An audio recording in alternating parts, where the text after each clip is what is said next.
नमस्कार प्यारे मित्रों।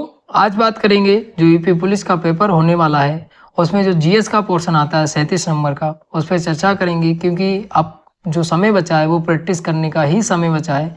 तो आइए जान लेते हैं। यहाँ पर पहला जो प्रश्न दिया है, उत्तर प्रदेश दिवस किस तिथि को मनाया जाता है। आपको बताना है किस तिथि को मनाया जाता है उत्तर प्रदेश दिवस।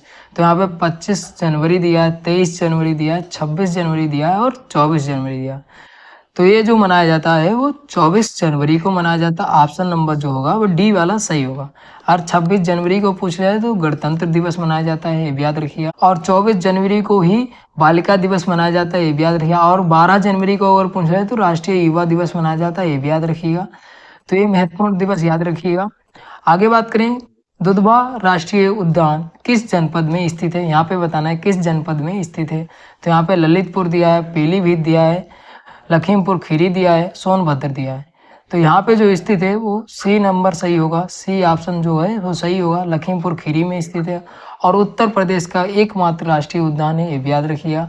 अगर पूछ रहा है उत्तर प्रदेश में टाइगर रिजर्व कितने हैं, तो 4 हैं, ये भी याद रखिए। अगर आप इसके बारे में स्पेशली वीडियो देखना चाहते हैं तो मैंने पहले से वन्य जीव अभ्यारण्य के बारे में, वन्य जीव पक्षी विहार के बारे में मैंने वीडियो बना रखी है, तो आप चैनल पर जाके देख सकते हैं।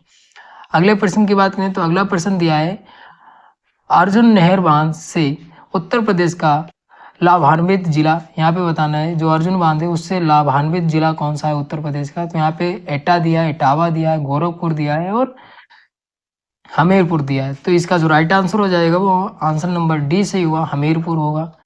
अगला प्रश्न दिया, ढोला लोकगीत लोकप्रिय है, मतलब कहाँ का लोकप्रिय है, यहाँ पे ये बताना है। यहाँ पे आगरा मेरठ दिया है, इलाहाबाद कानपुर दिया है, गोरखपुर जौनपुर दिया है और लखनऊ सहारनपुर दिया है। तो ये जो लोकप्रिय है वो आगरा और मेरठ का ऑप्शन नंबर जो होगा ए वाला सही होगा।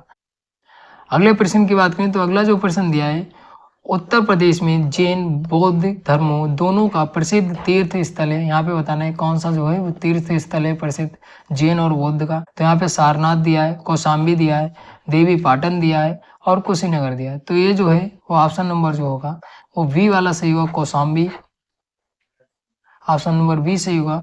आगे बात करें, उत्तर प्रदेश में प्रथम दुग्ध सहकारी समिति की स्थापना हुई थी। बताना है कहाँ पे हुई थी, सहारनपुर दिया, वाराणसी दिया, लखनऊ दिया, इलाहाबाद दिया। तो इसकी जो स्थापना हुई थी वो इलाहाबाद में हुई थी, ऑप्शन नंबर डी सही होगा। आगे बात करते हैं अगले प्रश्न की। तो यहाँ पे जो अगला प्रश्न दिया है, मार्च 2024 में किसे उत्तर प्रदेश का नया मुख्य सूचना आयुक्त नियुक्त किया गया है। तो यहाँ पे बताना है किसको नियुक्त किया गया है। तो यहाँ पे दिया है पंकज मालवीय दिया है, आर के विश्वकर्मा दिया है, राजेंद्र पालीवाल दिया है, हितेश अवस्थी दिया है। तो यहाँ पे जो राइट आंसर हो जाएगा वो आंसर नंबर वी वाला सही होगा, आर के विश्वकर्मा को नियुक्त किया गया है, ऑप्शन नंबर जो होगा वी वाला सही होगा। आगे बात करें, विश्व का सबसे बड़ा हवाई अड्डा कहाँ बनाया जा रहा है। तो यहाँ पे बताना है विश्व का सबसे बड़ा हवाई अड्डा कहाँ पे बनाया जा रहा है। तो इसका जो राइट आंसर हो जाएगा वो आंसर नंबर सी सही हुआ, आंसर नंबर सी सही हुआ, दुबई में बनाया जा रहा है। और जो दिल्ली आईआईटी है उसका एक परिसर भी बनाया गया है, कहाँ पे, तो दुबई में, ये भी याद रखिएगा। और एशिया का सबसे बड़ा मंदिर भी दुबई में ही बनाया गया है, ये भी याद रखिएगा। अगले प्रश्न की बात करें तो अगला प्रश्न दिया है, फरवरी 2024 में घोषित उत्तर प्रदेश संस्कृत संस्थानम पुरस्कार 2022 किसे विश्व भारती पुरस्कार प्रदान किए जाने की घोषणा की गई।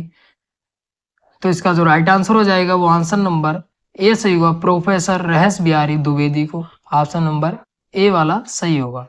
आगे बात करें अगले प्रश्न की। तो अगला जो प्रश्न दिया है, अप्रैल 2024 में किसे देश का अगला नौसेना अध्यक्ष नियुक्त किया गया। तो किसे नियुक्त किया गया है। तो इसका जो राइट आंसर हो जाएगा वो आंसर नंबर सी सही होगा, वाइस एडमिरल दिनेश कुमार त्रिपाठी को, ऑप्शन नंबर सी सही होगा।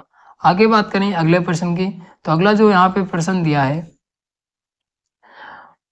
मार्च 2024 में भारतीय सूचना नियामक प्राधिकरण ने सिम कार्ड को लेकर नया नियम जारी किया। यह नियम कब से लागू होगा। तो यहाँ पे बताना है जो नियम लागू किया है वो कब से लागू होगा। तो इसका जो राइट आंसर हो जाएगा वो आंसर नंबर डी वाला सही हुआ, 1 जुलाई 2024 से लागू हो गया है, ये भी याद रखिएगा। आगे बात करें अगले प्रश्न की। मई जून 2024 में इबू ज्वालामुखी में विस्फोट हुआ, ये ज्वालामुखी किस देश में स्थित है? यहाँ पे बताना है जो इबू ज्वालामुखी है वो कहाँ स्थित है ये बताना है। तो यहाँ पे जापान दिया है, इंडोनेशिया दिया है, इक्वाडोर दिया है, फिलिस्पीन दिया है। तो ये जो स्थित है वो ऑप्शन नंबर वी वाला सही हुआ, इंडोनेशिया में स्थित। अगले प्रश्न की बात करें तो अगला जो प्रश्न दिया है 13 नंबर प्रश्न, यहाँ पे दिया हाइपोकेलिमिया किसकी कमी के कारण होता है? तो यहाँ पे जो राइट आंसर हो जाएगा वो आंसर नंबर सी वाला सही हुआ, पोटेशियम की कमी से होता है, ऑप्शन नंबर सी सही हुआ। 14 नंबर प्रश्न दिया है वह कौन सी पहली मुगल इमारत है जो शुद्ध संगमरमर से बनी हुई है? यहाँ पे बताना है जो ऐसी कौन सी इमारत है मुगल इमारत जिसको शुद्ध संगमरमर से बनाया गया था, ये पूछा है सवाल में। तो इसका जो राइट आंसर हो जाएगा वो आंसर नंबर सी सही हुआ, शेख सलीम चिश्ती की दरगाह, ऑप्शन नंबर सी सही होगा। हालांकि ताजमहल भी संगमरमर से बना है लेकिन पहली इमारत पूछा है इसलिए ऑप्शन नंबर सी सही होगा। 15 नंबर प्रश्न की बात करें तो 15 नंबर जो प्रश्न दिया है 1932 में अखिल भारतीय हरिजन संघ की स्थापना किसने की थी? तो यहाँ पे बताना हरिजन जो संघ था उसकी स्थापना किसने की थी? तो इसका जो राइट आंसर हो जाएगा वो आंसर नंबर वी वाला सही होगा, महात्मा गांधी ने की थी, ऑप्शन नंबर वी सही होगा। अगला प्रश्न दिया है ब्रिटिश औपनिवेशिक सरकार द्वारा आपराधिक जनजाति अधिनियम किस वर्ष पारित किया गया था? तो इसका जो राइट आंसर हो जाएगा वो आंसर नंबर डी वाला सही हुआ, 1871 में। आगे बात करते हैं अगले प्रश्न की बात करें तो अगला जो प्रश्न दिया जीएसटी परिषद के पदेन सचिव के रूप में निम्नलिखित में से कार्य करता है? तो यहाँ पे बताना है कौन कार्य करता है। तो इसका जो राइट आंसर हो जाएगा वो आंसर नंबर डी सही होगा, केंद्रीय राजस्व सचिव करता है, ऑप्शन नंबर जो होगा वो डी वाला सही होगा। आगे बात करें 18 नंबर प्रश्न की तो 18 नंबर जो प्रश्न दिया है ग्रामीण बैंक के संस्थापक कौन थे? बताना है ग्रामीण बैंक के संस्थापक कौन थे? तो इसका जो राइट आंसर हो जाएगा वो आंसर नंबर वी वाला सही होगा, आंसर नंबर जो होगा वो वी वाला सही होगा। 18 नंबर प्रश्न का आंसर जो होगा वी वाला सही होगा, मोहम्मद यूनिस। आगे बात करते हैं अगले प्रश्न की तो अगला जो प्रश्न दिया भारत में हर वर्ष के बाद कृषि संगणना की जाती है? तो यहाँ पे बताना किस वर्ष के बाद की जाती है। तो इसका जो राइट आंसर हो जाएगा वो आंसर नंबर डी वाला सही होगा, 5 वर्ष के बाद की जाती है, ऑप्शन नंबर डी सही होगा। अगले प्रश्न की बात करें तो अगला प्रश्न दिया है भारतीय निर्यात संगठन परिसंघ का मुख्यालय कहाँ स्थित है? तो यहाँ पे बताना का मुख्यालय कहाँ पे स्थित है। तो यहाँ पे चेन्नई दिया है, नई दिल्ली दिया है, कोलकाता दिया है, बॉम्बे दिया है। तो इसका जो राइट आंसर हो जाएगा वो आंसर नंबर वी वाला सही होगा, नई दिल्ली में स्थित है।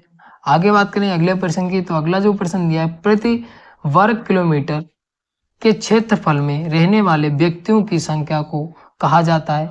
तो यहाँ पे क्या कहा जाता है ये पूछा है 21 नंबर प्रश्न। तो यहाँ पे जो राइट आंसर हो जाएगा वो आंसर नंबर डी सही हुआ, जनघनत्व कहा जाता है, ऑप्शन नंबर जो होगा वो डी वाला सही होगा। आगे बात करते हैं अगले प्रश्न की 22 नंबर प्रश्न की तो 22 नंबर जो प्रश्न दिया है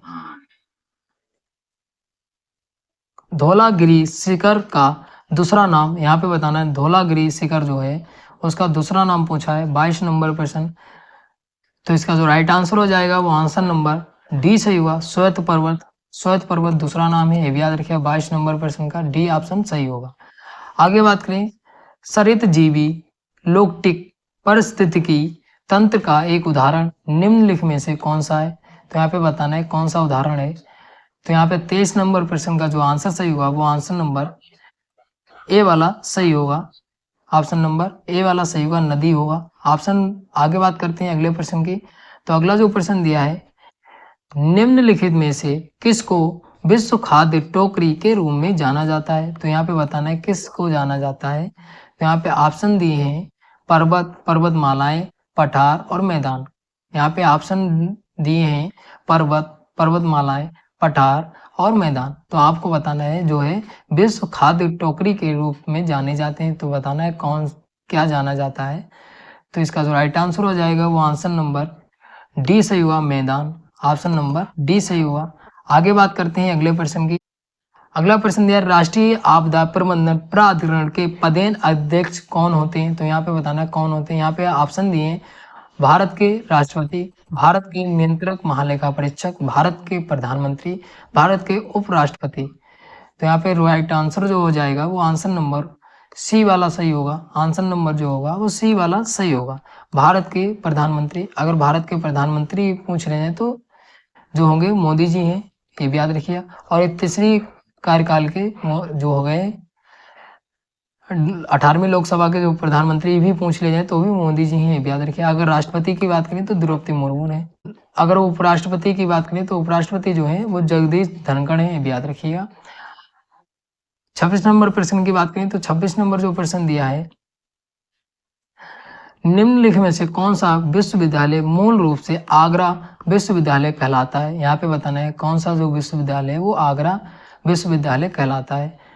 तो यहाँ पे ऑप्शन दिए हैं, अलीगढ़ मुस्लिम विश्वविद्यालय, डॉक्टर भीमराव अंबेडकर विश्वविद्यालय, इलाहाबाद विश्वविद्यालय, बनारस हिंदू विश्वविद्यालय। तो इसका जो राइट आंसर हो जाएगा वो आंसर नंबर वी वाला सही हुआ। आंसर नंबर जो होगा वी वाला सही हुआ, डॉक्टर भीमराव अंबेडकर विश्वविद्यालय, जो आगरा विश्वविद्यालय भी जाना जाता है।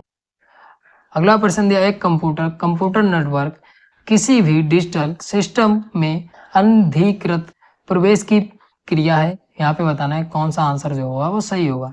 तो ऑप्शन नंबर जो सही होगा वो ऑप्शन नंबर वी वाला सही हुआ, हैकिंग। अगला प्रश्न दिया है, FINMA क्या है? यहाँ पे बताना है ये क्या है, 28 नंबर प्रश्न। तो यहाँ पे जो राइट आंसर हो जाएगा वो आंसर नंबर वी सही हुआ, Swiss financial market supervisory authority. Option number B वाला सही होगा। आगे बात करते हैं अगले प्रश्न की। 29 नंबर प्रश्न की बात करें तो 29 नंबर प्रश्न दिया है, भारतीय कृषि अनुसंधान परिषद किस मंत्रालय के तहत एक स्वायत्त संगठन है? तो यहाँ पे बताना है किस मंत्रालय द्वारा ये स्वायत्त संगठन है। तो ये जो राइट आंसर हो जाएगा वो आंसर नंबर डी वाला सही हुआ, कृषि किसान कल्याण मंत्रालय। ऑप्शन नंबर जो होगा वो डी वाला सही होगा। अगर आप अनुसंधान संस्थान के बारे में संपूर्ण वीडियो देखना चाहते हैं तो मैंने पहले से चैनल पे अपलोड कर रखी है, तो आप चैनल पे जाके देख सकते हैं। आगे बात करते हैं अगले प्रश्न की। तो अगला प्रश्न दिया है, राष्ट्रीय सुरक्षा दिवस प्रतिवर्ष को मनाया जाता है, मतलब कब मनाया जाता है ये पूछा है। 23 नंबर प्रश्न। तो यहाँ पे 4 मार्च दिया है, 4 दिसंबर दिया है, 15 जनवरी दिया है और 21 सितंबर दिया है। तो इसका जो राइट आंसर हो जाएगा वो आंसर नंबर ए सही हुआ, 4 मार्च को मनाया जाता है। अगर पूछ लिया जाए 8 मार्च को, तो 8 मार्च को महिला दिवस मनाया जाता है, ये भी याद रखिएगा, महिला दिवस। अगर पूछ लिया जाए कि 12 जनवरी को, तो 12 जनवरी को जो मनाया जाता है वो राष्ट्रीय युवा दिवस मनाया जाता है, ये भी याद रखिएगा। अगर पूछ लिया जाए 10 दिसंबर को, तो राष्ट्रीय मानवाधिकार दिवस मनाया जाता है। अगर पूछ लिया जाए 5 सितंबर को शिक्षक दिवस मनाया जाता है, शिक्षक दिवस। अगर पूछ लिया जाए 14 सितंबर को, 14 सितंबर को जो है वो हिंदी दिवस मनाया जाता है, ये भी याद रखिएगा। अगर पूछ लिया जाए कि 24 जनवरी को, तो 24 जनवरी को राष्ट्रीय बालिका दिवस मनाया जाता है, ये भी याद रखिएगा। 26 जनवरी को गणतंत्र दिवस मनाया जाता है और 15 अगस्त को जो मनाया जाता है वो स्वतंत्रता दिवस मनाया जाता है, ये भी याद रखिएगा। और 22 अप्रैल को अगर पूछ रहा है तो 22 अप्रैल को पृथ्वी दिवस मनाया जाता है, ये भी याद रखिएगा। और बात करें 2 फरवरी को, तो 2 फरवरी को विश्व आर्द्रभूमि दिवस मनाया जाता है और 28 फरवरी को विज्ञान दिवस मनाया जाता है और 16 सितंबर को जो मनाया जाता है वो ओजोन दिवस मनाया जाता है। ये दिवस जो है वो 100% 1% जरूर पूछा जाता है, तो ये याद रखिए। ग्रामीण पुलिस निम्न में से कौन है? तो यहाँ पे बताना है ग्रामीण पुलिस जो है वो निम्न में से कौन है। तो यहाँ पे 32 नंबर प्रश्न जो होगा वो आंसर नंबर जो होगा वी वाला सही होगा, ग्रामीण चौकीदार। ऑप्शन नंबर वी सही होगा। 34 नंबर प्रश्न की बात करें तो 34 नंबर प्रश्न दिया है, इंटरनेट पर साइबर अपराधों को अपराध के आरोप से उचित संरक्षण प्रदान करता है। तो कौन प्रदान करता है ये पूछा है। इसका जो राइट आंसर होगा वो आंसर नंबर डी वाला सही होगा, एनोनिमिटी। आगे बात करते हैं अगले प्रश्न की। तो 35 नंबर प्रश्न में क्या दिया है, जब संविधान को पहली बार अपनाया गया था तब इसमें कितने अनुच्छेद थे? यहाँ पे बताना है जब संविधान को पहली बार अपनाया गया था तो उस समय अनुच्छेद पूछे। तो इसका जो राइट आंसर हो जाएगा वो आंसर नंबर ए सही होगा, 395 अनुच्छेद थे, ये भी याद रखिएगा। और अगर पूछ रहा है कब अंगीकृत किया गया था, तो अंगीकृत जो किया गया था वो 26 नवंबर 1949 को अंगीकृत किया गया, ये भी याद रखिएगा। संविधान को जो है कितने अगर संविधान को पूछ लिया जाए कितने समय लगा था बनने में, तो 2 वर्ष 11 माह और 18 दिन लगे थे। अगर पूछ लिया जाए संविधान को किसके द्वारा निर्माण किया गया, तो संविधान सभा द्वारा निर्माण किया गया, ये भी याद रखिएगा। अगर पूछ लिया जाए संविधान को जो है कब लागू किया गया, तो 26 जनवरी 1950 को लागू किया गया। और अगर पूछ लिया जाए जो संविधान सभा थी, जब संविधान सभा गठित कब हुई, तो 1946 को गठित होती है। और उसके बाद 9 दिसंबर 1946 को प्रथम बैठक होती है। फिर अंतिम बैठक जब हुई थी, मतलब तो 24 जनवरी 1950 को अंतिम बैठक हुई और 2 दिन के बाद इसको संविधान को 26 जनवरी 1950 को लागू कर दिया गया, ये भी याद रखिएगा। आगे बात करते हैं अगले प्रश्न की। तो अगला जो प्रश्न दिया है, भारतीय संविधान का निम्नलिखित में से कौन सा भाग देश में चुनाव से संबंधित है। यहाँ पे बताना है भारतीय संविधान में कौन सा भाग है जो देश में चुनाव से संबंधित है। तो इसका जो राइट आंसर हो जाएगा वो आंसर नंबर सी सही होगा। आंसर नंबर सी सही होगा, भाग 15। आगे बात करते हैं अगले प्रश्न की। तो अगला प्रश्न दिया है, संविधान के किस अनुच्छेद में अनुसूचित जाति जनजाति हेतु राष्ट्रीय आयोग का प्रावधान है। तो यहाँ पे बताना है कौन सा अनुच्छेद है। तो यहाँ पे ऑप्शन दिए हैं अनुच्छेद 337, अनुच्छेद 334, अनुच्छेद 338, अनुच्छेद 339। तो यहाँ पे जो राइट आंसर हो जाएगा वो आंसर नंबर सी वाला सही होगा। आंसर नंबर सी सही होगा, अनुच्छेद 338 आंसर सी सही होगा। तो यहाँ पे जितने भी जो 37 प्रश्न आते हैं यूपी पुलिस में जीएस के, वहाँ पे डिस्कस किए और एक घटना चक्र द्वारा प्रैक्टिस सेट बनाया गया था, तो महत्वपूर्ण बन जाता है क्योंकि जो यूपी की परीक्षाएं होती हैं लगभग घटना चक्र प्रकाशन से ही पूछी जाती हैं। तो ये प्रैक्टिस सेट महत्वपूर्ण बन जाता है। मिलते हैं अगली वीडियो में, धन्यवाद।